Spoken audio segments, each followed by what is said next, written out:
Hello বন্ধুরা, কেমন আছো তোমরা সবাই? আশা করবো তোমরা সবাই ভালো আছো এবং সুস্থ আছো। তোমাদের সবাইকে আমার চ্যানেলে অনেক অনেক ওয়েলকাম জানিয়ে আজকে সকাল 9টার সময় নতুন একটা দিন শুরু হলো। নতুন একটা বেঙ্গলি ব্লগ ভিডিওর সাথে আমি আবার চলে আসলাম। আশা করবো আজকের ভিডিওটা তোমাদের প্রত্যেকের ভালো লাগবে। ভিডিওটা ভালো লাগলে অবশ্যই ভিডিওতে লাইক সাবস্ক্রাইব করে আমার পাশে থেকো আর অনেক ভালোবাসা নিও। বড়দের প্রণাম জানাই, ছোটোদের বুক ভরা ভালোবাসা দিয়ে নতুন বেঙ্গলি ব্লগ ভিডিওটা শুরু করলাম।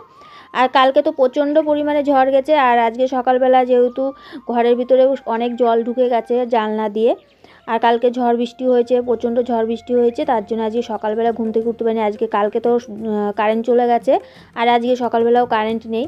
আর প্রচণ্ড পরিমাণে সকালবেলা বৃষ্টি হচ্ছিলো, আর এর জন্য বৃষ্টির মধ্যে কাজ করতে পারবো না। তা ভাবলাম তাহলে একটুখানি দেরি করেই উঠি। আর সকালবেলা উঠে দেখছি তো আমাদের বাড়ি ঘরদোর সব ভেঙে চুরে গেছে। কালকে রাত্রিবেলা প্রচণ্ড ভয় করছিলো, আর ঘরের ভিতরে অনেক জল ঢুকে গেছে। জলটা তুলতে তুলতে তারপরে ভিডিওটা শুরু করলাম। আর এদিকে তো বাইরের অবস্থা তো খুবই খারাপ, আর এখনও পর্যন্ত সকালবেলা বৃষ্টি হচ্ছে, আর এদিকে তো সব ভেঙে চুরে গেছে। কালকে রাত্রিবেলা তো আমার তো প্রচণ্ড ভয় করছিল, যেহেতু আমাদের ঘরের অবস্থা খুবই খারাপ, আর দেওয়ালটা যেহেতু ভেঙে গেছে। আমি ভাবছিলাম যদি বেশি ঝড় বৃষ্টিতে আমার দেওয়ালটা যদি ভেঙে পড়ে যায়, আমি আর আমার বড় ছেলে ওই ঘরে ছিলাম, আর ছোট ছেলে আর তোমাদের দাদাভাই এই পাশের ঘরে ছিল। এই ঘরটার দেওয়ালটা অসুবিধা নেই, কিন্তু ওই ঘরের দেওয়ালটা যেহেতু ভেঙে গেছে তার জন্য তারপরে তো টিনটা একটুখানি আলগা হয়ে গেছে ওপরের টিনগুলো। তা ভাবলাম যদি টিনগুলো উড়ে যায় তাহলে তো আমাদের তো সে সারে সর্বনাশ হয়ে যাবে। আর বাইরে সকালবেলা উঠে দেখছি সব একদম বেড়া দেওয়া ছিল, সেই বেড়া টেড়া সব ভেঙে পড়ে গেছে। আর এদিকে পর্দা দিয়েছিলাম, সেই পর্দা টর্দাও সব পড়ে গেছে। সকালবেলা উঠে দেখছি অনেক কিছু ভেঙে চুরে গেছে। আর পাশে যে বাড়ি ঘরদোর আছে তাদের অনেকের গাছপালা ভেঙে গেছে। পাশের বাড়ির তো কাকিদের বাড়িতে দেখছি 2-3টে বড় বড় গাছ ভেঙে পড়ে গেছে। আর যেহেতু আমাদের বাড়িতে আশেপাশে কোনো গাছপালা নেই তার জন্য, আর আমার বাড়ির অবস্থা তো খুবই খারাপ। সকালবেলা ঘুম থেকে উঠতে গিয়েও আবার ঘুম থেকে উঠলাম না, প্রচণ্ড পরিমাণে ঝড় বৃষ্টি হচ্ছিল। সকালবেলাও উঠে দেখছি বৃষ্টি পড়ছে, আর এখনও পর্যন্ত বৃষ্টি হয়ে যাচ্ছে।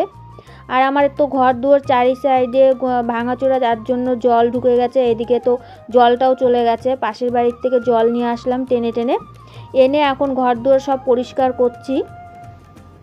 আর এদিকে কালকের থেকে যেহেতু কারেন্টটা নেই, আমি তো সকালবেলা উঠেই ভাবলাম আজকে ভিডিওটা করতে পারবো না। আর অল্প একটু ব্যাটারিতে চার্জ আছে ফোনের, তা ভাবছি যতটা পারি ততটা একটুখানি ভিডিওটা করি। তার ভিডিওটা শুরু করেছি, অনেকটা দেরি করে ভিডিওটা শুরু করেছি।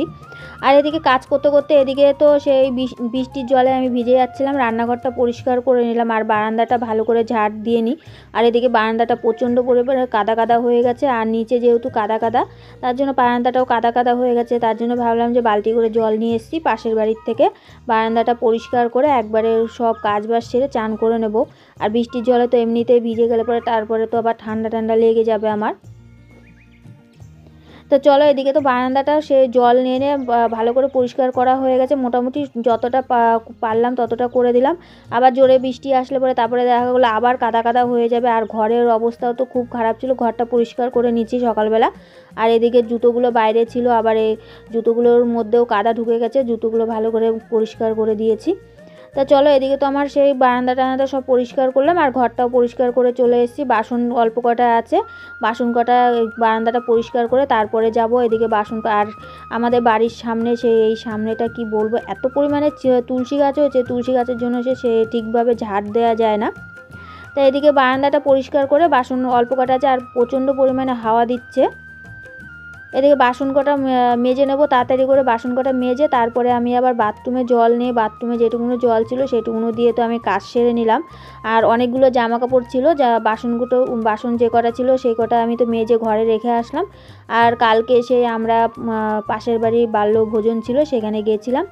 সেখানে যাওয়ার পরে সেই জামা কাপড়গুলো আর ধোয়া হয়নি। কালকের থেকে তো ঝড় বৃষ্টি শুরু হয়ে গেছে, আমরা যখন গেছি তখন থেকে ঝড় বৃষ্টি শুরু হয়ে গেছে, তার জন্য জামা কাপড়গুলো ধুইনি, জামা কাপড়গুলো রেখে দিয়েছিলাম। আর সত্যি কথা বলতে কি বলো তো, কালকের থেকে ভিডিও করতে ভীষণ অসুবিধা হচ্ছে। আর সকালবেলা উঠেই তো ভাবলাম আজকে ভিডিওটা করতে পারবো না, যতটা পারি ততটাই চেষ্টা করছি করার জন্য। আর এদিকে তো জামা কাপড় মেলার মতন কোনো জায়গা নেই, তা ভাবলাম তাহলে জামা কাপড়গুলো ধুয়ে রেখে দিই, ধুয়ে তারপরে যদি জলটা ঝরে যায়, আর এদিকে যদি বৃষ্টিটাও কমে যায়, জলটা ঝরে গেলে পরে তারপরে ঘরে মেলে দেবো। তার জন্য ভাবলাম তাহলে জামা কাপড়গুলো ধুয়ে রেখে দিই। আর কালকে যেহেতু ধোয়া হয়নি, আজকের জামা কাপড়গুলো যদি না ধুয়ে দিই তাহলে আবার গন্ধ বেরিয়ে যাবে।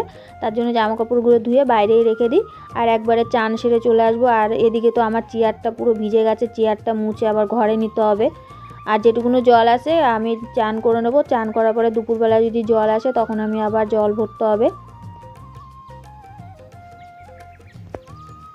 আর ঘরে অনেকগুলো জামা কাপড় আছে, সেগুলো আবার জামা কাপড় কাচার খুব দরকার ছিল, কিন্তু জামা কাপড় যেহেতু কাচার পরে মেলার জায়গা নেই, তার জন্য আর জামা কাপড় কাচবো না। তা চলো, এদিকে তো আমার জামা কাপড়গুলো ধুয়ে আমি দড়িতে রেখে দিলাম, জলটা ঝরে যাক। আর এদিকে আমি জামা কাপড়গুলো রেখে আসলাম। আর এদিকে আমি বারান্দায় ভিডিও করতে গেছিলাম, যেহেতু আমার ট্রাইপড নেই, তার জন্য চেয়ারের ওপরে রেখে কোনো রকম আমি ভিডিওটা করি অনেক কষ্ট করে। তা আজকে সকালবেলা আমি চেয়ারটা বের করছিলাম, চেয়ারটা বের করে সেই ভিডিও করছিলাম। আর এদিকে তো আমার সেই চেয়ারটা ভিজে গেছে। আর এদিকে ভালো করে মুছে না রাখলে পরে আবার গদিটা নষ্ট হয়ে যাবে, তার জন্য ভাবলাম তাহলে এদিকে গামছাটা পেতে দিই, তাহলে একটু হলেও জলটা টেনে যাবে। আর এখন চেয়ারটা ঘরে রেখে আসি, স্টিলের চেয়ার জল থাকলে জং পড়ে যাবে। তো চলো, এদিকে তো আমার সকালে সব কাজ হয়ে গেছে, সকালে একদম কাজ সেরে নিলাম। আধ ঘন্টার মধ্যে আমার সমস্ত কাজ করতে হয়েছে। এদিকে কাজ সেরে তারপরে এখন আমি ভাবলাম তাহলে বাইরে যেটুকুনো কাজ আছে সেটুকুনো সেরে একবারে চান করে চলে আসব। তারপরে বৃষ্টিটা কমলে একটুখানি রাস্তার ওইদিকে যাব, দেখি রাস্তার অবস্থা কী। তো চলো, এদিকে তো আমার চান হয়ে গেছে, চান করে একবারে পুজো টুজো দিয়ে সব কিছু করে বাইরে আসলাম একটুখানি। এদিকে আমি একটুখানি বাইরে আসলাম। আর তোমরা সবাই যারা অনেক দূরে থাকো তাদের তো আমি অবশ্যই দেখতে পাচ্ছি না, তারা কমেন্টে জানিও তোমাদের ওই জায়গার অবস্থা কীরকম। আর বাংলাদেশে তো এই ঝড়টা চলে গেছে, বাংলাদেশের বন্ধু যদি তোমরা কেউ থেকে থাকো অবশ্যই কমেন্টে জানিও তোমরা কেমন আছো। আর এদিকে ভিডিওটা বেশি বড় করবো না, নেক্সট ভিডিওর সঙ্গে দেখা হবে। ভালো থেকো, সুস্থ থেকো।